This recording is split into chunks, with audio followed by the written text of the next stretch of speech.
네, 안녕하세요. 저는 이번에 2022년 중등특수 시험을 쳤고 경기도에 시험을 쳐서 수석으로 합격한 김선미라고 합니다. 제가 자료를 두 개를 보냈는데 선생님들께서는 PPT 자료를 보시면 되고 또 나머지 제가 한글 파일로 올려드린 수기 파일은 시기에 따라서 한 번씩 읽어주시면 감사하겠습니다. 먼저 제일 첫 장에 중등특수 경기 합격 발표라고 써 있는데, 일단 드리고 싶은 말씀은 합격 수기를 지금 한번 찾아보실 거예요. 그리고 1월 달에도 찾아보셨을 거고, 합격 수기를 지금 보시고, 그 다음에 한 6월쯤, 7월쯤 해가지고 기출 분석을 자세하게 할 때, 그때 한 번 더 보시고, 그 다음에 마지막에 시험을 보기 직전에도 한 번 더 찾아서 꼭 꼼꼼히 읽어보시길 추천을 드려요. 왜냐하면 지금 이제 특히나 어, 초수이신 분들은 아직 공부가 하는 초기이기 때문에 단어들이나 이런 것들이 생소할 수 있고 또 내가 공부하지 않은 내용에 대해서 들었을 때는 이해도가 좀 더 낮아지기 때문에 공부가 어느 정도 되고 그 다음에 합격 수기를 다시 읽으면 또 받아들여지는 게 다르더라고요. 그래서 저도 1월에 한번 보고 저는 수시로 봤어요. 사실 1월에도 보고 뭐 3월에도 보고 7월에도 보고 시험 직전에는 진짜 많이 보고 그러니까 선생님들도 특히나 기출 분석할 때랑 시험을 보기 직전에는 합격 수기들을 한 번 더 찾아서 보시면 더 유용한 팁들을 많이 얻을 수 있을 것이라고 생각을 합니다. 그래서 저는 오늘 말씀을 드릴 때, 하반기 공부법보다는 지금 선생님들 시기에 더 중요한 상반기 공부법을 위주로 말씀을 드릴 거고요. 또 특수교육학을 중심으로 말씀을 드리겠습니다. 왜냐하면 저는 교육학은 사실 교육학도 직강을 들었는데 거의 직강 스케줄을 다 따라가면서 거기서 시키는 대로만 거의 다 했어요. 그래서 그거보다는 어떻게 특수교육학을 더 능동적으로 공부를 했는지 많이 말씀을 드리도록 하겠습니다. 네, 한 장 넘겨보시면 제 점수가 나와 있어요. 제가 교육학은 18.33 맞았고, 특학은 71점을 맞아서 1차에선 89.33으로 점수를 받았고, 2차에서는 96.23을 받아서 1등을 하게 됐습니다. 사실은 1차가 끝나고 나서 시험 점수를 받고, 제 점수가 생각보다 높았는데, 표본조사를 해봤는데 거기서 제 점수가 1등이었어요. 그래가지고 친구들한테 나 90점이라고 엄청 많이 얘기하고 나 수석할 것 같다고 그렇게 많이 얘기를 하고 다녀서 꼭 수석을 했어야만 됐습니다. 안 하면 창피해가지고. 어쨌든 이건 제 점수고 특수교육학에 대해서 이제 말씀을 드릴 건데, 전공 공부를 어떻게 했는지에 대해서 말씀을 드릴 건데, 크게 특수교육학은 어떻게 공부를 했는지, 그리고 암기 과목에는 장특법, 총론, 점자 이런 것들이 있죠. 이런 암기 과목을 어떻게 공부를 했는지 말씀을 드리겠습니다. 네, 한 장 넘기시면 1번 특수교육학 이렇게 제목이 나옵니다. 특수교육학에서 제가 중요하게 생각했던 것은 일단 처음에 이해를 확실하게 하고 넘어가는 것이었어요. 왜냐하면 저는 암기를 하는 스타일이 마지막엔 암기를 해야 되는데 암기를 하는 스타일이 제가 이해가 안 되면 암기가 전혀 안 됐어요. 그래가지고 초반부터 시간을 많이 들여서라도 이해를 꼭 철저하게 하고 가자라는 마음을 먹고 그리고 공부를 시작을 했고 그 다음에 직강을 들었고 그리고 스터디를 굉장히 많이 했어요.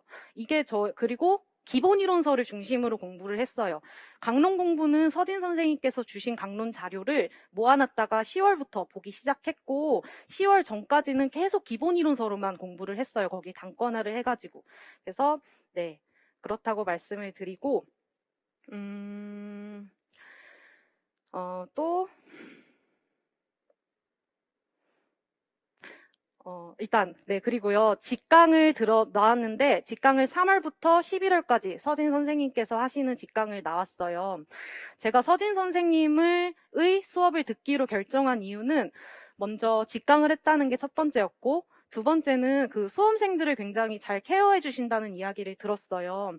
일단 구두 인출도 해주시고, 스터디도 구성을 해주시고, 나중에 2차 때 피드백도 해주시고, 이런 여러 가지들 저희가 받을 수 있는 그런 케어들이 있더라고요. 저는 이런 케어를 받고 싶어서 서진 선생님 강의를 선택을 했고, 강의를 듣다 보니 굉장히 어떤 강의하는 톤이나 아니면 말씀하시는 부분들이 귀에 쏙쏙 박혀가지고 저는 굉장히 좋게 들었습니다.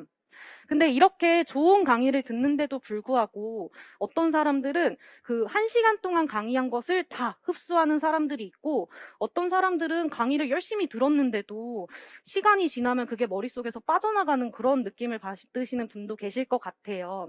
그래서 저는 강의를 들을 때 꼭 능동적인 과정으로 내가 고민을 하면서 강의를 듣도록 굉장히 많이 노력을 했습니다. 그래서 다음 장 넘기시면 네, 서진특수교육 직강 수강 이 과정에 대해서 나오고 있는데 이 과정 동안 제가 어떻게 능동적으로 수업을 들었는지에 대해서 말씀을 드리겠습니다. 3월부터 11월까지의 강의를 들었고 첫 번째로 3월부터 6월까지는 강론심화 강의를 해요. 강론심화 강의를 할 때 과정은 먼저 선생님께서 도식을 쭉 설명을 해주시고 그 다음에 강론 확장 그 자료를 주시면은 그거 심화 확장된 내용을 설명을 해주시고 그 다음에 같이 기출을 풀이하는 시간을 가져요. 이때 저는 능동적으로 듣기 위해서 첫 번째로는 도식화를 쭉 해주실 때 그냥 듣지 않고 손으로 계속 따라 쓰면서 들었어요. 손으로 계속 따라 쓰거나 아니면 이전에 제가 공부한 내용들이 생각이 나면 선생님이 말하기 전에 한 박자 빠르게 머리로 인출을 하면서 듣거나 그런 식으로 그 시간 동안 굉장히 능동적이고 집중하면서 듣도록 노력을 했고요. 그리고 다음에 기출풀이를 해주시기 전에 먼저 그 강론 영역에 해당하는 각 장애 영역에 해당하는 기출을 쭉 풀어봤어요. 이때는 기본 이론 공부를 어느 정도 한 상태였어가지고 이때는 답을 보지 않고 책을 찾아보지 않고 머리를 막 쥐어짜내가지고 문제를 풀어요. 근데 당연히 안 풀리는 문제들이 있지요. 그때는 먼저 막 고민을 해본 다음에 일단 넘어갔어요. 넘어가고 시간이 지난 뒤에 서진 선생님 강의를 들으면서 내가 틀렸던 부분 그리고 몰랐던 부분을 좀 더 집중해서 듣고 체크를 하면서 들었습니다. 제가 이렇게 모르는 부분을 남겨뒀던 이유는 그 모르는 부분에 대해서 수업을 들을 때 더 많이 집중되고 더 기억에 더 오래 남는 그런 효과가 있다고 생각을 해서 그렇게 했던 거고 저는 효과가 굉장히 좋았다고 생각을 해요. 그리고 서진 선생님께서 그 사진도 보여주시고 뭐 동영상도 보여주시고 하면서 강론심화 수업 때도 계속 이해를 시켜주시려고 하는데 그거를 들으면서 계속 저도 제가 몰랐던 부분도 한 번 더 이해를 하고 이러면서 진행을 했습니다. 그리고 직강생들에게는 서진 선생님이 그 스터디도 구성을 해주시고 줌으로 구두인출 피드백을 해주세요. 저는 스터디는 참여를 안 했고 구두인출 피드백에 참여를 했는데 한 8번 정도 했던 것 같아요. 일주일에 한 번 해서 8번 정도 한 것 같은데 줌으로 만나서 서진 선생님의 얼굴이 보이고 저희들의 한 7, 8명 정도 얼굴이 보이며 서진 선생님이 처음에 책을 덮고 자, 선생님 눈을 보면서 인출해주세요. 이렇게 말씀을 하세요. 근데 저는 그걸 모르고 구두 인출에 참가를 해서 그때 너무 당황스러운 거예요. 나 아직 공부가 덜 된 것 같은데 어떻게 안 보고 얘기를 하지? 근데 저만 그런 게 아니고 다른 분들도 다 비슷한 상황인 것 같더라고요. 그래서 나랑 다른 사람이랑 비슷하구나라는 생각도 들고 또 굉장히 긴장되는 상황에서 인출을 하니까 더 그런 것들이 내가 말하지 못했던 부분들이 나중에 피드백을 들으면서 더 오랫동안 기억에 남는 좀 그런 느낌을 받았습니다. 그래서 직강을 수강하시는 분들은 저는 구두 인출 피드백에 꼭 참여하시라고 추천을 드리고 싶어요. 좀 힘들긴 합니다. 힘들고 창피하고 그렇긴 하지만 전 정말 효과가 좋았다고 생각을 해요. 네, 이렇게 강론심화 강의를 들었고 그 다음에 7월부터 8월까지는 문제풀이 강의를 하게 됩니다. 문제풀이 강의에서는 한두 개 장애 영역을 가지고 한 4주 정도 이제 기출 변형 문제를 직접 만들어 주시면 저희가 그거를 오전에 풀고 오후에 해설 강의를 듣게 되는데 저는 이때 짝스터디를 하나 구했어요. 그래서 이번 주 시험이 시각장애라면 그 짝스터디 선생님하고 그 전에 하루 만나서 거의 6, 7시간 정도 시각장애에 대해서만 계속 공부를 했어요. 먼저 마인드맵을 쭉 인출을 하고 그 다음에 책을 넘기면서 구두로 설명을 하고 그 다음에 기출문제를 보면서 그 영역별 기출문제를 보면서 그 말로 설명을 하는 그런 스터디를 했어요. 그렇게 문제풀이 하는 동안 문제풀이 수업을 들기 전에 그 해당하는 장애 영역을 먼저 공부하기 위해 그렇게 스터디를 했었고 이제 가서 문제풀이를 이제 풀게 되는데 그때 굉장히 못 푸는 문제들이 많았어요. 한 30%만 제가 풀 수 있었고 70%는 거의 다 틀렸던 것 같아요, 이때. 그러면은 그때 오답 노트를 쓰게 되는데 오답 노트를 이런 작은 수첩에다가 써가지고 그거를 이렇게 넘기면서 보려고 했는데 사실 시간이 없어서 한 번도 보지는 못했고 만들기만 했어요. 그래서 쓰면서 중요했던 거는 키워드가 들어갔는지 내 답에, 그리고 내가 강론에 있는 문장을 그대로 썼는지 그거를 주의 집중해서 듣고 그 문장 그대로 오답 노트에 써서 그 순간에 한 번 더 외우고 지나가고 이런 식으로 했습니다. 문제풀이 수업을 할 때 제가 중요하게 생각했던 것은 답안의 내용이었어요. 답안의 내용에 똑같은 내용을 썼는데도 불구하고 강론에 있는 키워드가 들어갔는지 안 들어갔는지에 따라서 채점이 다르게 된다고 하더라고요. 그래서 서진 선생님께서 이거 키워드예요 라고 말씀을 해주시면 그 단어가 꼭 들어가게 답을 쓰도록 굉장히 노력을 했던 것 같습니다. 다음은 모의고사예요. 모의고사는 9월부터 한 11월 초까지 이렇게 했던 것 같아요. 그래가지고 총 5번의 모의고사를 보게 되는데 시험 시간하고 똑같이 진행이 돼요. 그래서 이때 연습을 했던 것은 일단 9시부터 2시 반이었나 정확히 기억이 안 나는데 시험 시간 동안 밥을 안 먹고 간식만 먹는 연습을 했고요. 그때 간식은 막 카스타드, 초콜릿, 따뜻한 물 이렇게 싸가가지고 중간에 조금씩 먹는 그런 연습을 했어요. 그래도 내 배가 고프지 않고 괜찮은가? 이런 것들도 좀 파악을 하고 그 다음에 볼펜도 여러 개 사용해 봤어요. 볼펜도 얇은 펜도 사용을 해보고 뭐 두꺼운 펜도 사용을 해보고 이런 것들을 사용을 해보고 또 이제 그때는 실전처럼 하기 때문에 시험지를 보고 그대로 답안에 옮겨 쓰는 그런 연습도 하게 돼요. 실제 답안지에. 그때는 내 글씨가 어떻게 알아보기 예쁜지 그리고 깔끔하게 써지는지 이런 것들도 많이 연습을 했고 또 저는 문제를 보고 문제지에 답을 쓰지 않고 바로 답안지에 답을 쓰는 연습을 많이 했어요. 이렇게 해야지만 나중에 시간이 한 3, 40분 정도 남는데 그때 검토를 했을 때 내가 틀린 거를 매번 발견했어요. 검토를 할 때. 그래서 저는 이 검토하는 시간을 확보하는 게 굉장히 중요하다고 생각을 했어요. 그래서 문제지를 보고 바로 답을 쓰는 그런 연습을 많이 했습니다. 이때 모의고사를 보면서 제가 느꼈던 건 이 당시쯤에서는 이제 저는 기본 이론 내용이 많이 제 머릿속에 들어왔다고 생각을 했어요. 근데 제가 아는 문제인데도 불구하고 주관식이고 저희가 그 단어를 써야 되니까 계속 다른 답을 쓰는 거예요, 제가. 그래서 한 10점 정도는 계속 실수가 나왔던 것 같아요. 아는 건데도. 그래서 이때 엄청 많이 고민을 했어요. 아, 내가 여기서 10점이면은 너무 많이 점수가 까이는데 내가 아는 건데. 그래서 그거를 어떻게 줄일 수 있을지를 진짜 많이 고민을 했고, 그걸 이렇게 정리를 해가지고 나중에 시험에서 그대로 하려고 노력을 했어요. 근데 시험에서도 그 계획대로 한 거에서는 실수가 나오지 않았어요. 근데 제 감정의 변화 때문에 계획대로 하지 않은 문제들이 있었어요. 그런 문제들에선 또 실수가 나오더라고요. 그래서 선생님들도 제가 합격 수기에 제일 마지막에 제가 고민해서 실수를 줄이는 방법에 대해서 써놨어요. 그러니까 그거를 나중에 시험 직전에 한번 보시고 실천을 해보시길 추천을 드립니다. 네. 이렇게 이제 강의를 이렇게 1년 동안 수강을 했고 그러면 제 개인 공부랑 스터디는 어떻게 했는지에 대해서 말씀을 드릴게요. 다음 장으로 넘겨보시면 특학 짝스터디 이렇게 나와 있고 1월부터 11월까지 했다고 나와 있어요. 저는 스터디를 하루에 한 3시간에서 4시간 정도 했어요. 한 5월부터 11월까지는 진짜 스터디를 많이 했어요. 그래서 이 스터디를 하면서 제 개인 공부 시간은 거의 없었는데도 불구하고 진짜 많이 외우고 그 선생님도 진짜 많이 외워가지고 같이 합격을 한 경우입니다. 어떻게 했냐면 먼저 초반기에 1월부터 4월까지는 1회독을 했는데 이때는 상대방한테 이론을 설명하는 스터디를 했어요. 한 일주일에 한 번 정도 만나서 줌으로 일주일에 한 번 정도 만나서 설명을 했는데 이때는 어떤 거에 초점을 맞췄냐면 내가 이 이론을 상대방이 이해할 수 있게 학생한테 가르치는 것처럼 설명을 해야 된다는 것에 초점을 맞췄어요. 그러려면 많은 예시를 들어줘야 됐고 또 단어도 풀어서 설명해 줘야 됐어요. 그러려면 제가 먼저 그 단어에 대해서 예시를 생각해 봐야 되고 또 이 단어가 어떤 걸 뜻하는 건지도 알고 있었어야 됐어요. 그래서 그런 예를 들면 뭐 자바라 분석입니다 라고 설명하고 끝내지 않고 자바라 분석의 단어에 대해서 설명을 해줬어요. 이게 맞는지는 솔직히 모르겠는데 자바라니까 스스로 말하는 걸 분석하는 거예요. 이렇게 상대방한테 설명해 주도록 노력을 많이 했던 것 같아요. 내가 이해하지 못하는 것은 책을 보면서도 상대방한테 설명을 해주지 못하고 계속 그냥 책을 줄줄줄줄 읽게 되더라고요. 그래서 이런 부분이 있으면 스터디가 끝나고 다시 공부를 해서 뭐 다음 시간에 다시 설명을 한다던가 이런 식으로 스터디를 진행을 했습니다.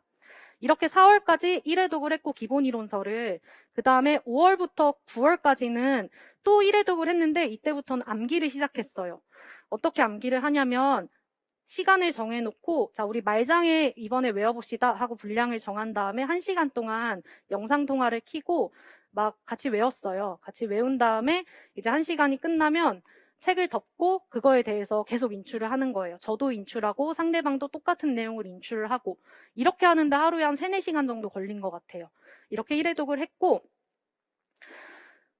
이게 진짜 간단한 방법인데 저는 정말 효과가 좋다고 생각을 해요. 이렇게 급박하게 외우고 긴장된 상태에서 외우고 또 책을 덮고 인출을 하면서 상대방한테 설명을 해주는 게 암기도 하고 인출도 하고 이거를 동시에 하면서 상대방이 하는 걸 또 내가 들으니까 귀로도 듣고 하면서 이렇게 1회독을 힘들게 했을 때 정말 암기도 잘 되고 이해도 더 잘 되고 그랬다고 생각을 합니다. 다음으로 10월부터 11월까지는 총 3회독을 했어요. 먼저 1회독 때는 다시 암기를 했어요. 똑같이. 이번에는 근데 암기하는 시간을 줄여서 한 3, 4페이지 정도를 10분 동안 암기합시다 하고 정해놓은 다음에 10분 뒤에 3, 4페이지 인출, 그 다음에 10분 뒤에 3, 4페이지 인출 이렇게 쭉 반복을 해서 1회독을 했고요. 그 다음에 다음 1회독은 한 6일 정도를 만났어요. 직접 만나가지고 계속 하루 종일 특학만 했어요. 하루 종일 특학을 전년역을 암기를 안 하고 인출만 계속하는 거죠. 이렇게 인출만 계속해서 분홍색 형광펜으로 저희가 인출하지 못한 부분을 다 체크를 했어요. 담거나 한 책에다가 다 체크를 한 다음에 그 다음에 6일이 지나고 다시 한 2주 정도는 그 분홍색으로 체크한 부분만 계속 외웠어요. 그래서 그거는 각자 부분이 달라가지고 이제는 다른 내용을 인출을 한 거죠.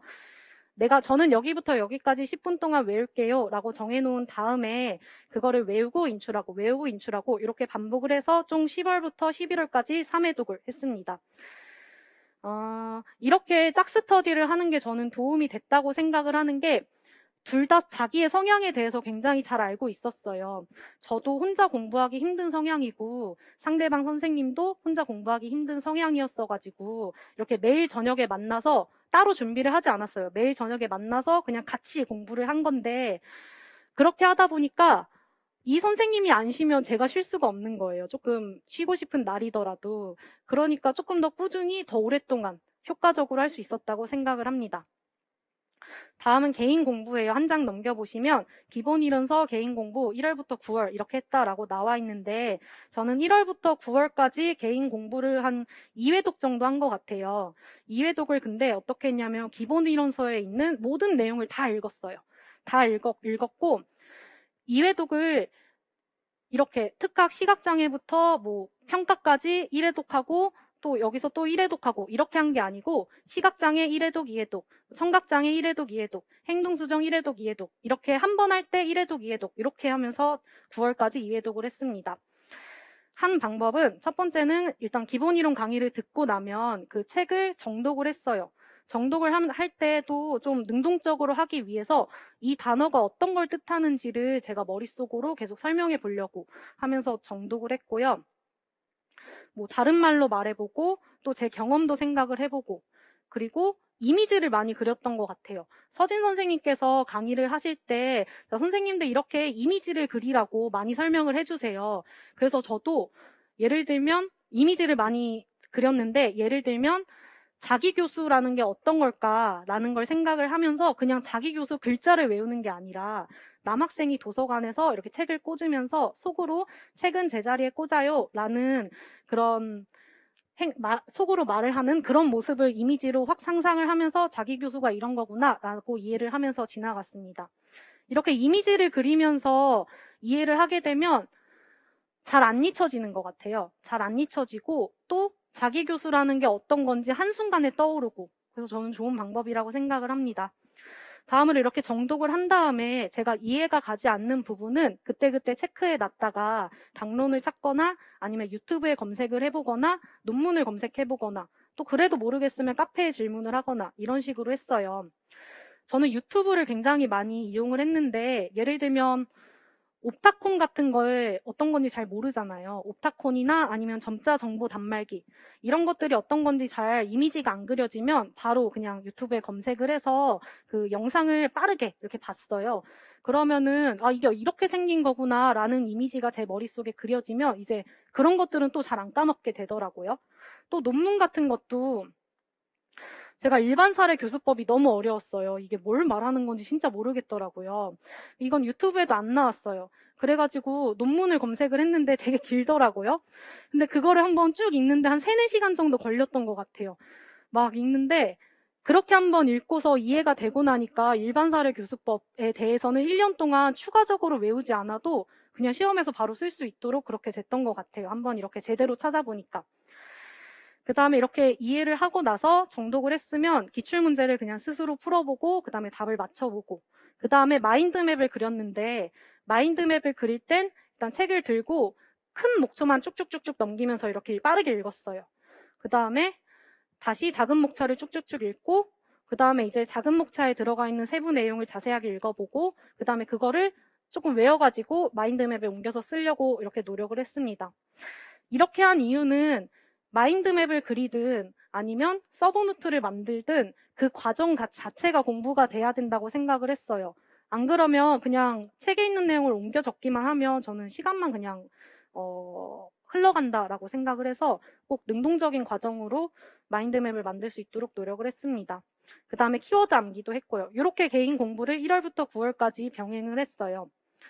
그다음에 한 장 넘겨보시면 이렇게 1월부터 11월까지 어떻게 공부를 했는지가 나오고 제가 강의, 스터디, 개인 공부를 이렇게 같이 했다는 내용이 나오는데 보시면 아시겠지만 강의도 강의대로 그 진도를 쭉 나가고 스터디는 스터디대로 진도를 쭉 나가고 그리고 개인 공부도 개인 공부대로 진도를 쭉 나가다 보니까 여기서 하는 영역과 여기서 하는 영역이 달랐어요. 강의에선 시각장애 진도를 나갈 때 저는 스터디에서 뭐 지체장애 공부를 하고 있었고 개인 공부 시간에는 행동수정 공부를 하고 이렇게 영역이 다르게 진행이 됐어요. 계속.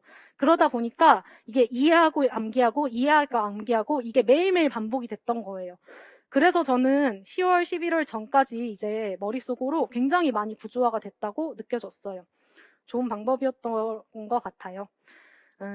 네. 이상으로 이제 특수교육학을 어떻게 공부했는지였고 다음은 한 장 넘기셔서 암기 과목을 어떻게 했는지 말씀을 드리겠습니다. 암기 과목에는 장특법이 있고 총론이 있고 그리고 점자가 있고 특과정 강론이 있어요. 저는 4가지를 다 했는데 한 장 넘겨보시면 그 4가지를 어떻게 공부했는지가 나와요. 사실 큰 틀은 같아요. 저는 모두 각각 짝스터디를 했고 암기하고 인출하고 암기하고 인출하고 이거를 1년 내내 그냥 반복을 했어요. 이렇게 단순하게 했는데 대신 여기서도 중요하게 말씀을 드리고 싶은 건 법이든 총론이든 강론이든 그 글자가 의미하는 게 뭔지를 많이 이해하려고 노력을 했던 것 같아요. 초반에.